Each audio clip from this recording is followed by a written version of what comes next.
প্রিয় বন্ধুগণ, আমরা যে রিলস ভিডিওগুলো আপলোড করি, রিলস ভিডিও আপলোডের সময় আমরা কিছু হ্যাশট্যাগ ব্যবহার করি।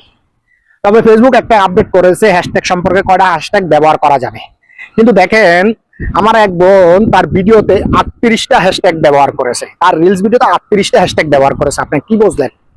আচ্ছা, হ্যাশট্যাগে কি ভিডিও ভাইরাল করে?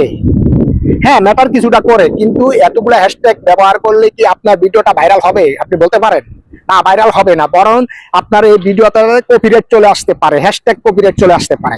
আপনি 38টা হ্যাশট্যাগ কেন ব্যবহার করেছেন? আপনাকে তো বলা হয়েছে সর্বোচ্চ 5টা হ্যাশট্যাগ ব্যবহার করা যাবে, এর বেশি আর ব্যবহার করা যাবে না।